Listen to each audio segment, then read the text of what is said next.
Hello there you guys, welcome to one of my videos. Manchester United have just beaten Aston Villa 3-1 at Villa Park.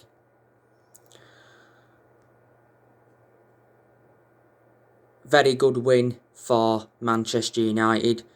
Obviously games are coming up thick and fast. You know, we've obviously got Leicester on Tuesday, then obviously it's Liverpool on Thursday, then it's Fulham next weekend.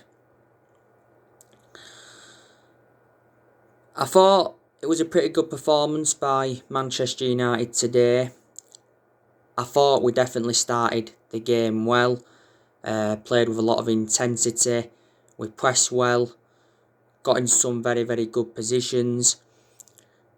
We had some very good chances in the game, especially in that first half.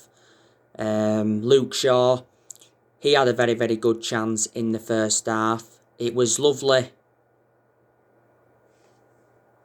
A lovely 1-2 between Marcus Rashford and Luke Shaw. Luke Shaw had Bertrand Traore in his pocket. You know, Bertrand Traore struggled defensively against Luke Shaw. Marcus Rashford, he also had some chances in the game. Mason Greenwood, you know, he had some good chances, especially in that first half.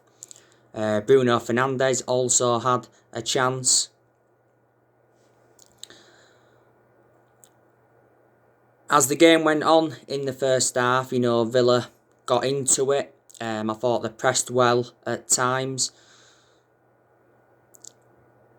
I thought they were solid defensively. I thought Konsa had a good game for Villa at the back. Defensively, he was very good. I thought Matt Targett also did well. They did have some chances, but not that many. You know, Dean Henderson didn't really have much to do. I think Ollie Watkins had a chance. Al Ghazi had a chance. And Bertrand Traore had a chance that produced a good save from Dean Henderson. By the way, Ollie Watkins got sent off in the game. So the goals, let's get into them. So obviously Aston Villa took the lead through Bertrand Traore. Gotta say, his goal was quality. Lindelof was definitely accountable for Bertrand Traore's goal, because he gave it to Bertrand Traore and Lindelof should have cleared it. But yeah, like I said, a very good finish. So yeah, we was 1-0 down, so obviously we came from behind to win. Our equalising goal was from the penalty spot. Obviously it was Bruno Fernandes that had scored it. We got the penalty because Paul Pogba got brought down by Douglas Luiz. Yeah, it was definitely a penalty, so it was the correct decision. Our second goal came from Mason Greenwood. It was a very good finish as well from Mason Greenwood, and Wan-Bissaka had got the assist. And our third goal came from Edinson Cavani. It was a very good goal as well. Good header and good cross from Marcus Rashford. So obviously Rashford got the assist for Cavani's third goal.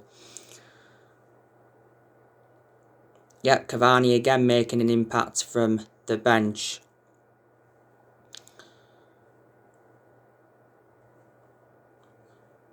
Victor Lindelof, I thought he was poor today.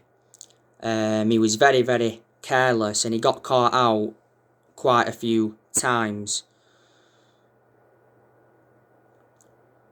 And Wan-Bissaka, I thought he enjoyed a pretty good game. Defensively, he was quite good. You know, he made some good interceptions, got forward well at times and got in some good positions. And he did put some good crosses into the box.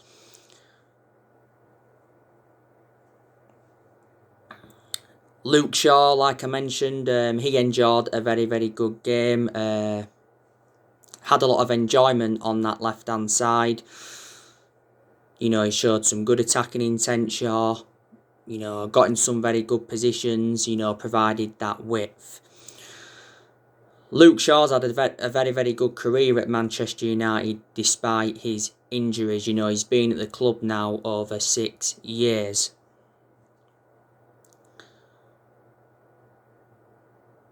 Paul Pogba, he enjoyed a very, very good game today. Obviously played in various positions and influenced the game. I think I recall Paul Pogba having a chance in the game. Bruno Fernandes, he enjoyed a very, very good game. Like I said, scored from the penalty spot. Could have had more than one goal. Showed very, very good leadership. And obviously was demanding more from his teammates. And I thought Bruno Fernandes' movement was very, very good. Yeah, Mason Greenwood, he had a very, very good game. You know, he got in some very good positions. Like I said earlier on, had some chances, scored a very good goal. He was definitely causing problems with Greenwood. Wasn't Greenwood playing centrally? I think he was. Marcus Rashford, I thought he enjoyed a good game. You know, made some very, very good runs. Like I said earlier on, had some chances. Unlucky not to score, Marcus Rashford. The 3 subs we brought on in the game was Nemanja Matic. I thought he made a fantastic impact when he came on. You know, he brought stability. And when he came on, it actually helped Paul Pogba get forward more, didn't it? Like I said, we saw Edison Cavani come on and Eric Bailly come on. I think that now guarantees us a second place finish in the Premier League. We have now extended our unbeaten run away from home in the Premier League to 25. We haven't lost away from home in the Premier League for over a year.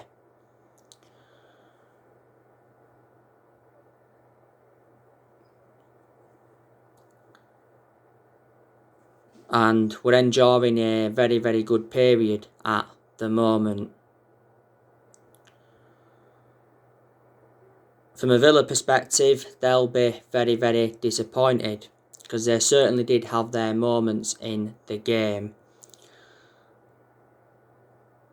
Aston Villa, they're not really a bad side now, are they? Let's be honest.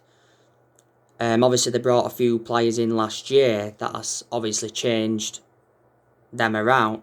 You know, obviously, last year they brought Bertrand Traore in. They brought that Sanson in. Brought Ollie Watkins in and he's made a fantastic impact at Aston Villa. Brought Ross Barkley in as well last year. Brought that Martinez in. Obviously he was in goal today. And they brought Matty Cash in last year.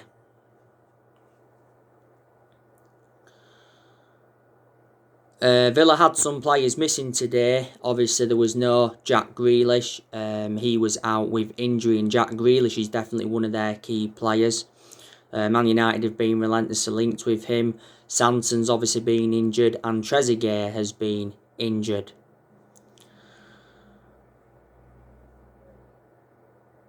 And Dean Smith, I've got to say, he has turned Aston Villa around.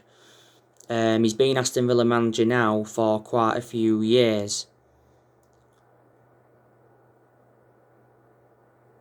Obviously, before he was at Aston Villa, he was at Walsall, and before then, he was at Brentford.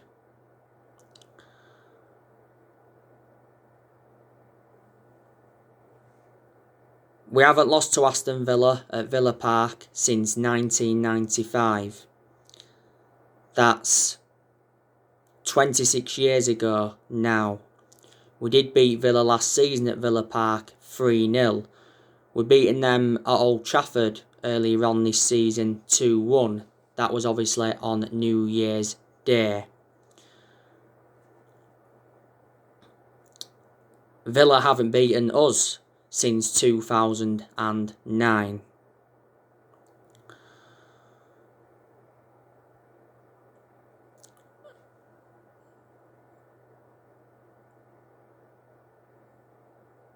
Now, I want to give you an update on some more transfer news. So, according to recent reports, Manchester United are preparing an £80 million bid for Jadon Sancho.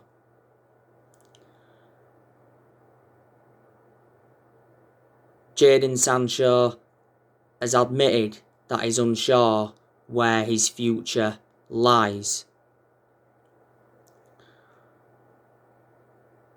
Now it says Jadon Sancho's preference would be to leave Borussia Dortmund and go to a team in Champions League football. Fabrizio Romano, who's a very reliable Italian journalist and close to Man United, he said that Jadon Sancho would be 100% happy to join Man United this summer, because he did mention that Sancho was keen on a move to Man United last summer. But he actually recently said that we ended our interest in Sancho, and it says we want Jude Bellingham, not Sancho. He said the other week that Borussia Dortmund had lowered their asking price for Sancho. He said they will accept around £78 million. Borussia Dortmund have already confirmed that they've got a gentleman's agreement with Sancho over a possible transfer. And earlier on this season, Borussia Dortmund admitted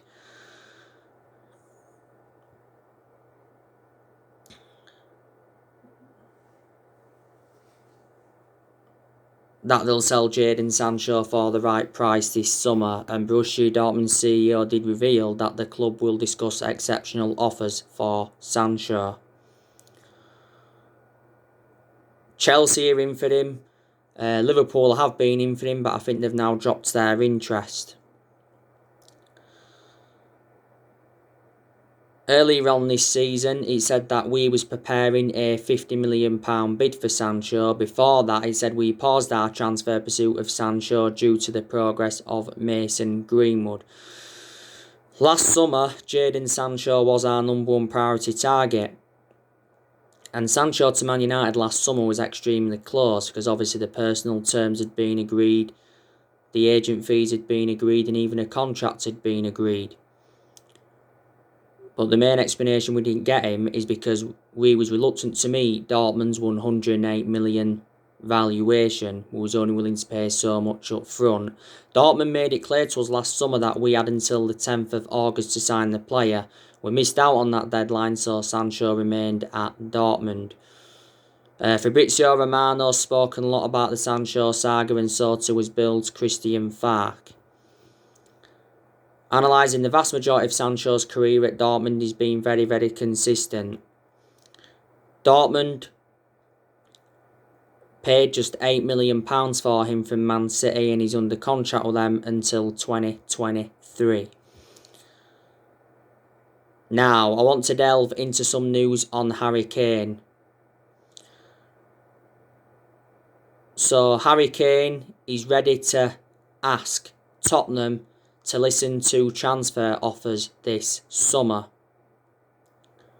Now, it recently said that the Glazers were planning to sanction a £90 million bid for Harry Kane. Daniel Levy, Tottenham's chairman, said not so long ago Tottenham will only consider offers for Harry Kane starting at £125 million. Kane said earlier on this season that he wants to win team trophies. That was after Tottenham's Carabao Cup final defeat to Man City.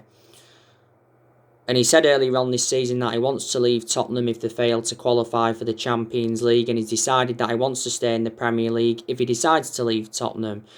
Earlier on this season, it said that PSG were looking to beat us and City to the signing of Harry Kane. Said earlier on this season that Kane refused to commit his future to Tottenham. He said he's delaying his transfer decision until after the Euros.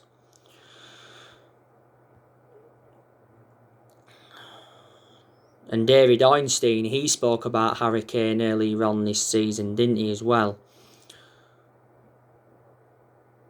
Harry Kane's been a very long-serving player at Tottenham. He's been with them for like 17 years now. He's been in their senior squad since 2009.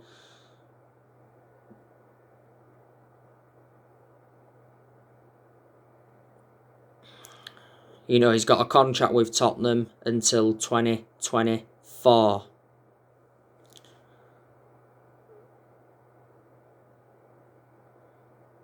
Harry Kane has won the Golden Boot, hasn't he?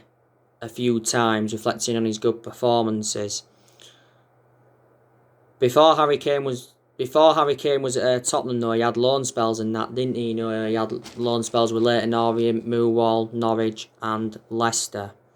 But Kane is regarded as one of the best strikers in the world. And I'd certainly take him at Man United because obviously he would assure us goals and he's well proven in the Premier League. So yeah, there's a lot of players on Manchester United's agenda. You obviously know the news regarding the Glazers. Joe Glazer recently wrote a letter to Manchester United fans. Solskjaer did recently say that the Glazers apologised to him. He did say, Solskjaer, that the violent incidents went too far, but he said the club need to take notice of the fans. Avram Glazer, not so long ago, refused to apologise over the European Super League. Sky News caught up with him in Florida. Solskjaer was recently angry with Gary Neville over the Man United protests. And Gary Neville's had quite a few things to say on it, hasn't he? You know, he said the Glazers are to blame for the protests.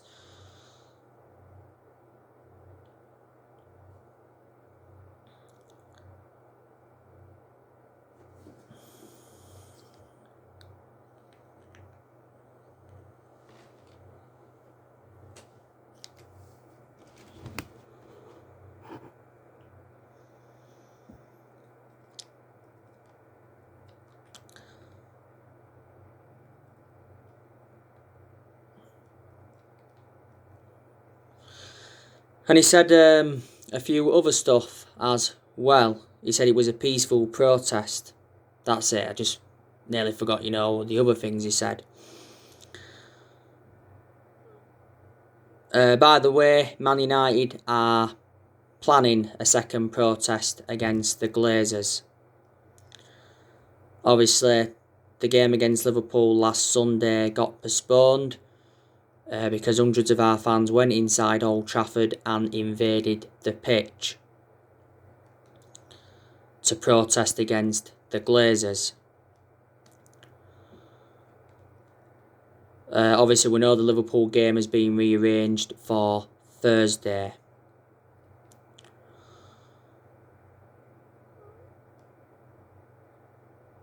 A few weeks ago, our fans protested against the Glazers at Carrington. And some of our fans blocked entrances into the Carrington training ground to protest. Don't forget there was holding banners up saying MUFC 20, 51%. Glazers out and we decide when you play. But yeah, we've got to get the Glazers out of Manchester United, you know, because it certainly would be the right decision to get them out because the Glazers have put us in so much debt. And I just hate the way the football club has been run in general for so many years now. We've got to recommend new owners in. The Glazers bought Man United for $500 million in 2005. So the Glazers have been with us for 16 years.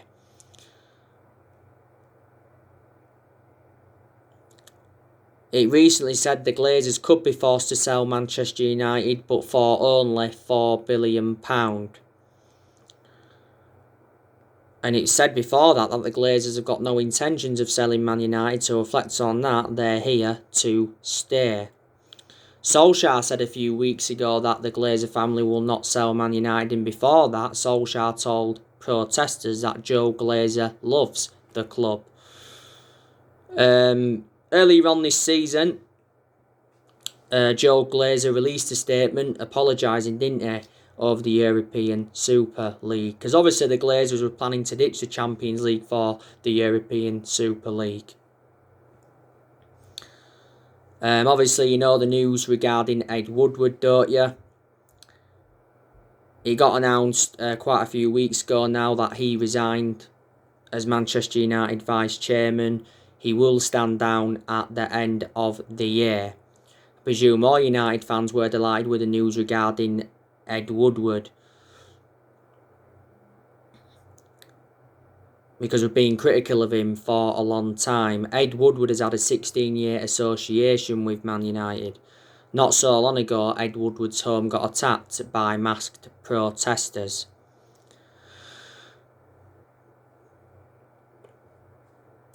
But Woodward did say earlier on this season that I believe Solskjaer is the right man to lead the club forward. And he did release a statement regarding Solskjaer and the players, and he said the progress by Solskjaer and the players this season is clear. And even when we was enjoying them really bad periods under Ollie, you know, he still come out and showed his support for Ole Gunnar Solskjaer several times. But yeah, I've got to give a lot of credit to Solskjaer. He's made progress at Manchester United. Solskjaer does deserve at least another season at the football club. There's a lot of positives regarding Ole. You know, he's got us to the Europa League final. Obviously, we're going to be playing Villarreal in the final. It's our 8th European final, and it's Solskjaer's first major final as Manchester United manager.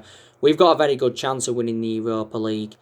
As you all know, it's our only chance of any silverware this season. We haven't won a trophy since 2017. Solskjaer did say the other month winning trophies can be an ego thing.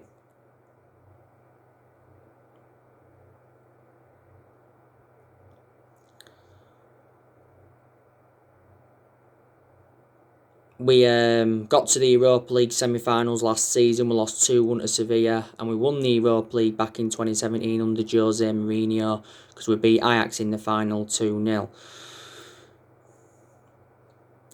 The other positives regarding Solskjaer is that, you know, we're second. I think we're going to finish second now. He got us to the FA Cup quarter-final this season, don't forget. He got us to the EFL Cup semi-final. Very good away record in the Premier League under Ollie as well. Like I said, we are unbeaten now in our last 25 Premier League away games.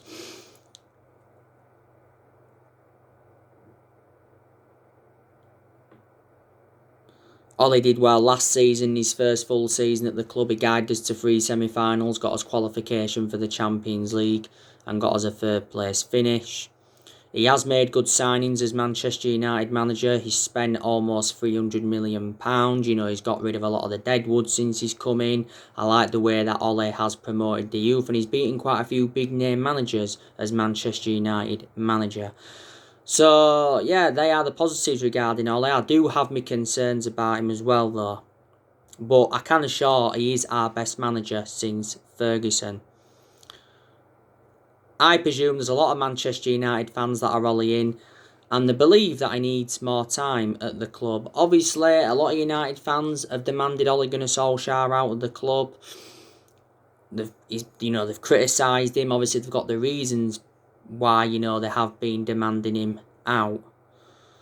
I hope Solskjaer is the long-term manager for Man United. I know I've said on my recent videos I'm very sceptical that he is the long-term manager.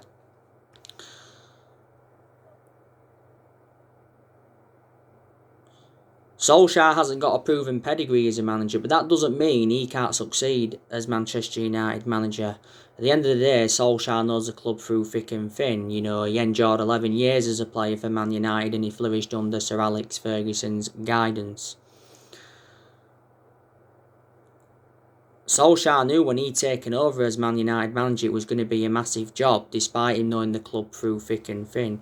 We appointed Solskjaer in December 2018 and he's been permanent Man United manager since March 2019. The club giving the job permanently a couple of years ago reflects on how well he did as the interim manager, you know. But yeah, he's been with us now over 2 years, and reflecting now on he's been at the football club, he has gained some managerial experience and he has learnt quite a bit on the job.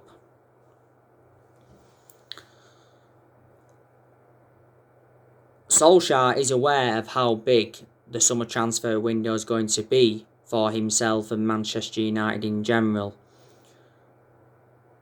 The summer transfer window will be Solskjaer's 5th transfer window as permanent Man United manager.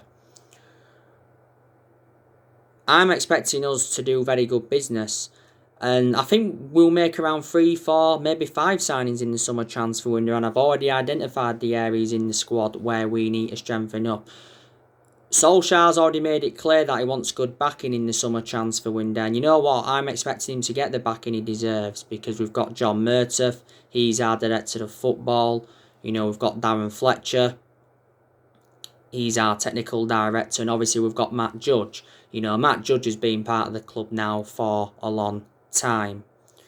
I don't think Solskjaer's been backed enough so far, because obviously he hasn't got all the players that he wanted to recommend him. But in general, none of our managers have been backed enough that we've had since Ferguson retired. And this is why I said the board has been one of the biggest problems at the club now for a long time.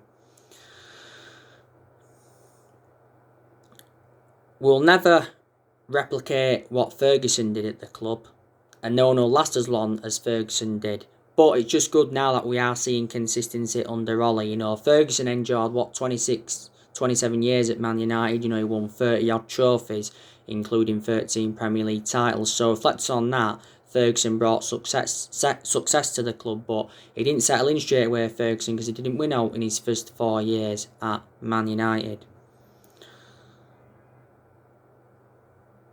You know, in the last 8 years, we have been playing catch-up, let's be honest. You know, we've sacked 3 managers since Ferguson retired, you know, because we sacked David Moyes, we sacked Louis van Gaal, and we sacked Jose Mourinho. We haven't only had different managers with different philosophies though. We've overpaid for players in recent years. In general, our recruitment's been poor. We spent over £1 billion in the last 8 years on players, and we brought around 37 players in since Ferguson retired. On my next video, I will be giving you my player ratings from this game. So anyway guys, that's everything to update you for today. Drop your comments, likes below on the channel. If you do, consider subscribe as always, and take care. God bless. See you all again very, very soon.